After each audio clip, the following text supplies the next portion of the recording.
প্রিয় শিক্ষার্থীবৃন্দ, আজকে আমরা গুরুত্বপূর্ণ একটা টপিক শিখব, সৃজনশীল লেখার পদ্ধতি। তো আমরা প্রতিনিয়ত যে এক্সামগুলো দেই, তো এক্সামগুলোতে আমাদের দেখা যাচ্ছে যে প্রত্যাশিত যে মার্কসটা, এই মার্কস গুলো উঠতেছে না। তো এই মার্কস গুলো না ওঠার পিছনে আমাদের কিছু কারণ আছে, যে কারণগুলোর কারণে আমরা মার্কস উঠাতে পারি না। আবার সৃজনশীল লেখার যে সৃজনশীল লেখার সিস্টেমটা না জানার কারণে দেখা যায় 7টা সৃজনশীলের ভিতরে আমরা 5টা অ্যান্সার দিয়ে হাঁপিয়ে যাই, আর পরবর্তী যে 2টা সৃজনশীল থাকে এই 2টা সৃজনশীল অ্যান্সার করতে পারি না।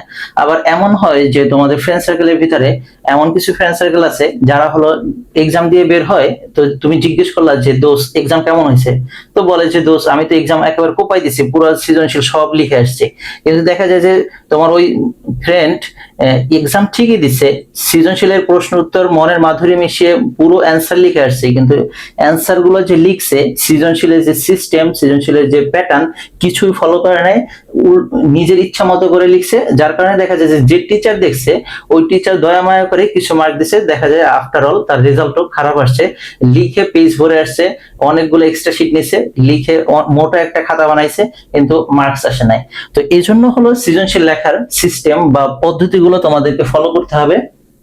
পাশাপাশি হলো লেখাটা চালু করতে হবে, যে যতটুকু লেখা ততটুকু লিখে আসলে যদি তুমি সিস্টেম মেনটেন করে যদি তুমি লিখে আসো, তাহলে তোমার কি সৃজনশীলের প্রশ্নে 10 এর ভিতরে তোমাকে আউট অফ 10ই দিবে।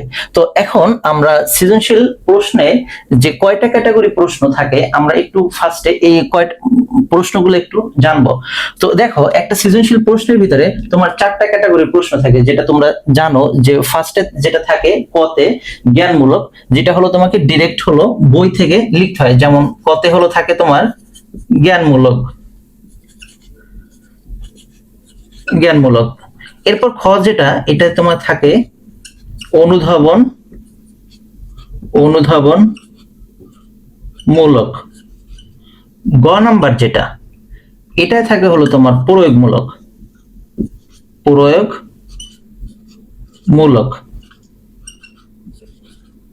ঘ নাম্বার যেটা, এটা থাকে হলো উচ্চতর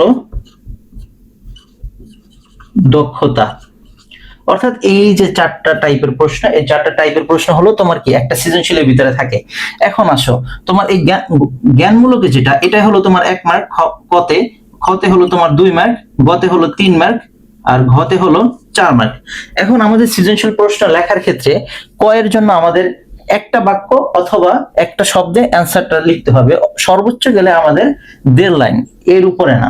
সর্বোচ্চ গেলে আমাদের 1.5 লাইন। সবসময় আমরা একটা শব্দ অথবা একটা বাক্যের ভিতরে কি জ্ঞানমূলক যে প্রশ্নটা আছে, এই প্রশ্নটা শেষ করার চেষ্টা করব। এরপরে যেটা আছে খ, দেখো অনুধাবনমূলক প্রশ্নে হলো তোমার 2টা প্যারা, অর্থাৎ 2 মার্কের জন্য 2টা প্যারা। তোমাকে যেটা করতে হবে, অনুধাবনমূলক প্রশ্নে জ্ঞানমূলকের অ্যান্সারটা লিখতে হবে, দেন ওই যে জ্ঞানমূলকের যে অ্যান্সারটা লিখবা, ওই জ্ঞানমূলকটাকে তুমি 4-5 লাইনের ভিতরে একটু ব্যাখ্যা করে দিবা। জাস্ট এটাই তোমার হলো কি অনুধাবনমূলক প্রশ্ন। এরপর ঘতে যেটা থাকবে প্রয়োগমূলক, এটা তোমাকে 3টা প্যারায় লিখতে হবে। আর উচ্চতর দক্ষতা যে প্রশ্নটা থাকে, এটা হলো তোমার 4 মার্কের, এটা তোমাকে 4টা প্যারায় লিখতে হবে। এটা হলো তোমার সৃজনশীলের যে প্রশ্নগুলো আছে, এই প্রশ্নগুলো হলো টাইপগুলা। এখন আসো, তুমি সৃজনশীল প্রশ্নগুলো কোন সিস্টেমে লিখবা, কোন প্যাটার্নটা ফলো করে লিখবা, তুমি কয় পেজ লিখবা, কতটুকু লিখবা, কিভাবে লিখলে তোমাকে 10 মার্কের ভিতরে 10ই দিবে, তোমার টিচার হলো তোমার খাতা দেখে খুশি হবে। এখন এই সিস্টেমটা হলো তোমাকে মেনটেন করতে হবে। তো দেখো, আমরা একটা সৃজনশীল প্রশ্ন এখানে উঠিয়েছি। তোমরা যদি একটু সৃজনশীল প্রশ্নটা খেয়াল করো, তাহলে দেখো তোমাদের পাঠ্য বইয়ের একটা সৃজনশীল এখানে উঠানো হয়েছে, যে রাশেদ 10ম শ্রেণীর ছাত্র, সে পাঠ্য বই ছাড়া অন্য কোনো বই পড়ে না। সে মনে করে অন্য বই পড়ে কোনো লাভ নেই, পরীক্ষায় অন্য বই থেকে প্রশ্ন আসে না। শিক্ষক রাফি সাহেব একদিন তার বাড়িতে বেড়াতে আসেন। তিনি রাশেদকে জিজ্ঞেস করলেন যে তুমি পাঠ্য বইয়ের পাশাপাশি আর কি ধরনের বই পড়ো? রাশেদ বলল, আমি পাঠ্য বইয়ের বাইরে আর কোনো ধরনের বই পড়ি না। স্যার তখন রাফি সাহেব তাকে বুঝান, প্রকৃত শিক্ষিত হতে হলে জ্ঞানের দরকার, তোমাকে পাঠ্য বইয়ের পাশাপাশি আরো অনেক ধরনের বই পড়তে হবে। এটা হলো একটা উদ্দীপক, ঠিক আছে। এখন এই উদ্দীপক থেকে তোমার হলো 4টা প্রশ্ন আছে, 4টা প্রশ্ন আছে। এখানে ক নাম্বার যে প্রশ্নটা, এই ক নাম্বার প্রশ্নের দিকে যদি তুমি খেয়াল করো যে প্রমথ চৌধুরী কোন পত্রিকার সম্পাদক ছিল, দেখো প্রমথ চৌধুরী কোন পত্রিকার সম্পাদক ছিল, এখানে কিন্তু তোমার উদ্দীপক রিলেটেড কোনো প্রশ্ন না, এটা একেবারে ডিরেক্ট হলো পাঠ্য বই রিলেটেড প্রশ্ন। এরপর যদি তুমি খ নাম্বার প্রশ্নটা দেখো যে বই পড়া প্রবন্ধে লেখক লাইব্রেরিকে স্কুল কলেজের উপর স্থান দিয়েছেন কেন, বুঝিয়ে লেখো। তাহলে দেখো আমাদের যে বই পড়া প্রবন্ধটা ছিল, এই বই পড়া প্রবন্ধে লাইব্রেরিকে কেন স্কুল কলেজের উপরে স্থান দিয়েছে, এই বিষয়টা হলো এখানে ব্যাখ্যা করতে হবে। তো গ নম্বরে যেটা উদ্দীপকের রাশেদের মনোভাব বই পড়া প্রবন্ধের কোন দিকটি প্রতিফলিত হয়েছে, এটা হলো জাস্ট বই পড়া প্রবন্ধ এবং হলো উদ্দীপক দুইটাকে কম্পেয়ার করে এরপর হলো কি যে দিকটি প্রতিফলিত হয়েছে এই দিকটা হলো কি আমরা প্রয়োগমূলক যে অংশটা এই অংশটার ভিতরে কি লিখে দেব।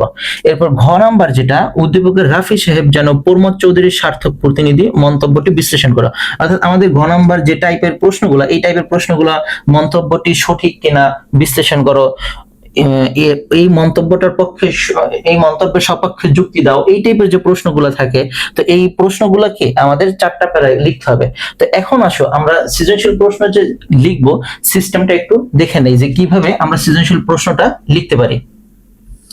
তো আমাদের পরীক্ষার হলে এরকম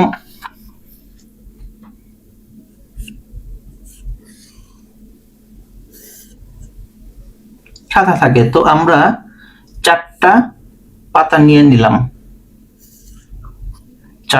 নিলাম যে কিভাবে তোমরা এখানে সৃজনশীল প্রশ্নগুলো মেনটেন করবা।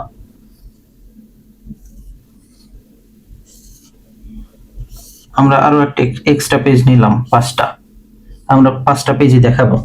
আচ্ছা এখন দেখো তুমি কি করবা, ফার্স্টে তুমি লিখবা যে 1 নং প্রশ্নের উত্তর, তো এখানে লিখে তুমি যে ক নম্বর ইয়াটা লিখবা, ক নম্বর প্রশ্নের সমাধান, তো এখানে এভাবে লিখে জাস্ট তুমি কি এই যে দেখো প্রমথ চৌধুরী কোন পত্রিকার সম্পাদক ছিল, তাহলে তুমি কিন্তু জানো যে উনি সবুজ পত্র পত্রিকার কি সম্পাদক ছিলেন, সবুজ পত্রিকা।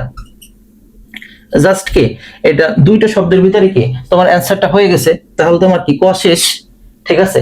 আর সর্বোচ্চ যদি হয় তুমি 1 বাক্য অথবা কি 1.5 বাক্যের ভিতরে তোমার ক এর যে উত্তরটা আছে এই উত্তরটা শেষ করার চেষ্টা করবা। তো এরপর আসো তোমার খ,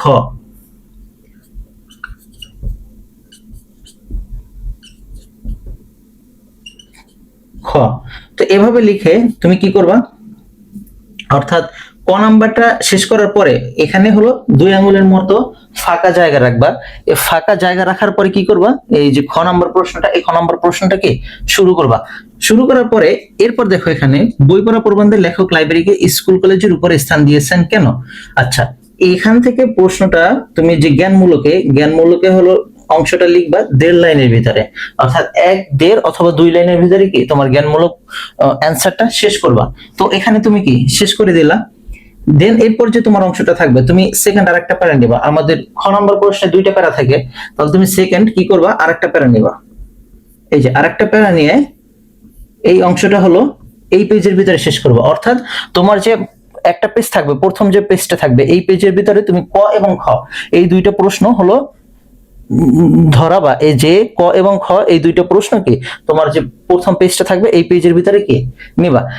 এরপরে দেখো তোমার গ নম্বর প্রশ্ন,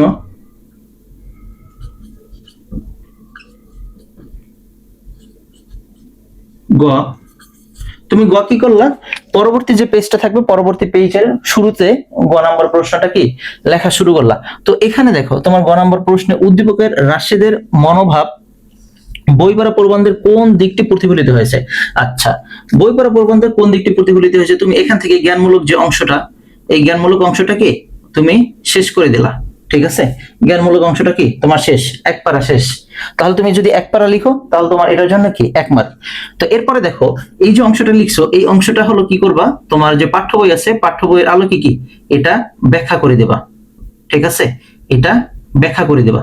তাহলে কি তোমার এখানে দ্বিতীয় প্যারাও শেষ। দ্বিতীয় প্যারাটা কি করবা, দ্বিতীয় প্যারাটা হলো তুমি তোমার যে পাঠ্য বইটা থাকবে এই পাঠ্য বইয়ের সাথে হলো তুমি পাঠ্য বই থেকে এই যে লেখাটা লিখছো জ্ঞানমূলকে, এই জ্ঞানমূলকের কথাটা হলো তুমি ব্যাখ্যা করে দিবা। তো ব্যাখ্যা করে দেওয়ার পরে তোমার যে থার্ড যে প্যারাটা থাকবে, থার্ড প্যারাটা এই যে এই অংশটা থেকে কি শুরু করবা। এই অংশটা থেকে শুরু করার পরে তোমার কি লাস্টে 2 বা 3 লাইন তুমি লিখবা। 2 থেকে 3 লাইন লেখার পরে তোমার যে পরবর্তী অংশটা কি করবা, পরবর্তী পেজে লিখবা। পরবর্তী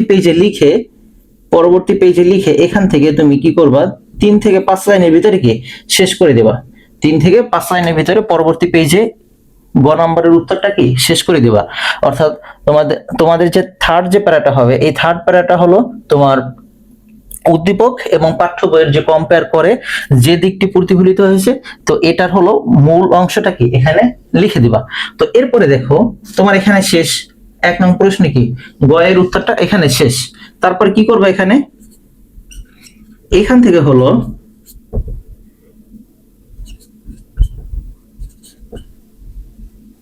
ঘয়ের যে উত্তরটা আছে, ঘয়ের উত্তরটা শুরু করবা।